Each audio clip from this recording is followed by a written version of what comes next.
Di jantung Afrika Timur, berdiri negara termuda di dunia, Sudan Selatan. Merdeka pada tahun 2011 dengan harapan besar untuk masa depan. Tapi kenyataannya, negeri ini kini dikenal sebagai salah satu yang paling korup di dunia. Bagaimana bisa negara yang begitu muda sudah terpuruk begitu dalam? Apa yang sebenarnya terjadi di Sudan Selatan?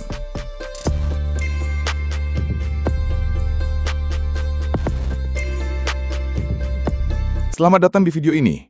Kita akan mengupas tuntas kisah Sudan Selatan. Negara termuda, tapi juara dalam korupsi. Sudan Selatan resmi merdeka dari Sudan pada 9 Juli 2011. Dengan luas wilayah lebih dari 619.000 km persegi dan populasi sekitar 11,5 juta jiwa, negara ini menjadi rumah bagi lebih dari 60 kelompok etnis dan bahasa.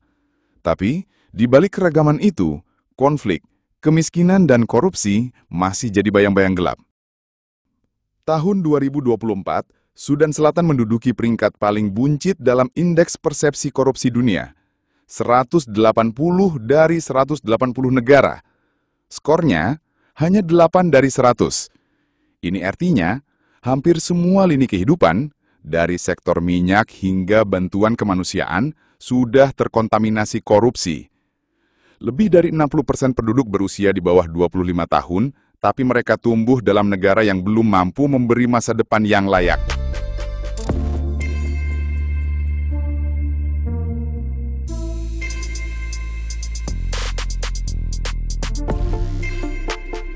Sudan Selatan punya kekayaan alam melimpah, cadangan minyak bumi, tanah subur, serta taman nasional yang luas. Tapi mayoritas rakyat hidup dalam kemiskinan ekstrim. Sekitar 90% penduduk bergantung pada pertanian subsisten. Infrastruktur minim. Sementara itu, uang hasil minyak justru mengalir entah kemana. Sebagian besar hilang dalam praktik korupsi dan nepotisme di lingkar kekuasaan. Negara ini punya potensi besar untuk menjadi pusat pertanian dan energi. Tapi potensi itu terus-menerus dijarah oleh elit politik dan kelompok bersenjata.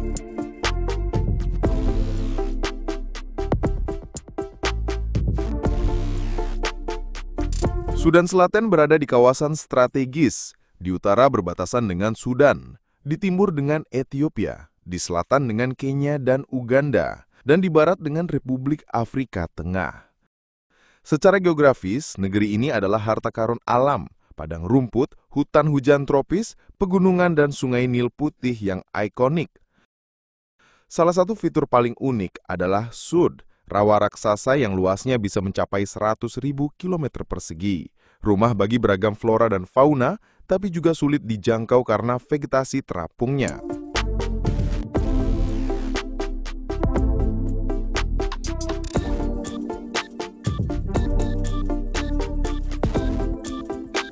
Juba, ibu kota Sudan Selatan, adalah pusat pemerintahan dan ekonomi. Tapi kota ini juga jadi simbol ketimpangan. Kota-kota lain seperti Malakal, Bentiu, Bor, dan Wau punya peran penting secara strategis dan historis, tapi semuanya masih bergulat dengan keterbatasan infrastruktur dan dampak konflik berkepanjangan. Di luar kota, kehidupan warga sangat bergantung pada komunitas. Sistem tradisional, bahasa lokal, dan hubungan antar etnis sangat kuat, namun sering juga justru jadi sumber konflik bersenjata.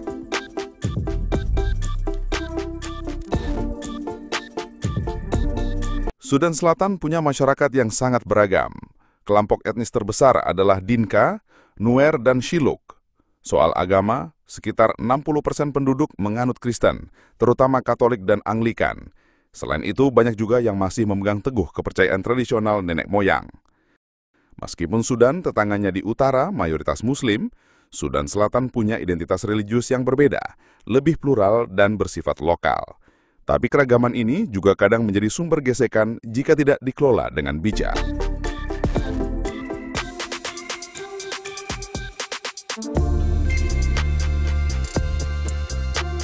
Presiden pertama dan masih menjabat hingga sekarang adalah Salva Kiir Mayardit.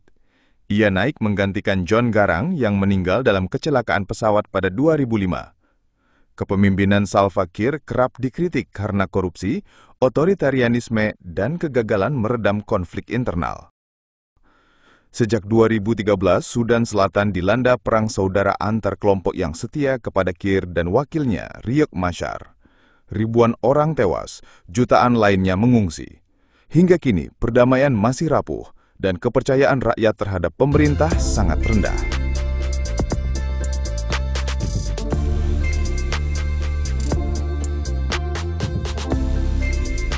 Sudan Selatan adalah negara muda dengan potensi luar biasa.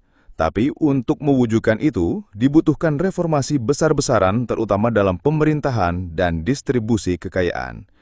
Korupsi bukan hanya soal uang yang hilang, tapi tentang harapan yang dicuri dari jutaan rakyat.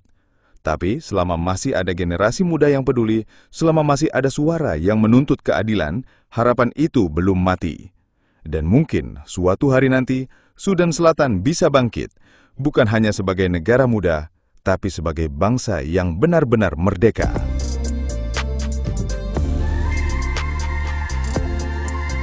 Terima kasih sudah menonton.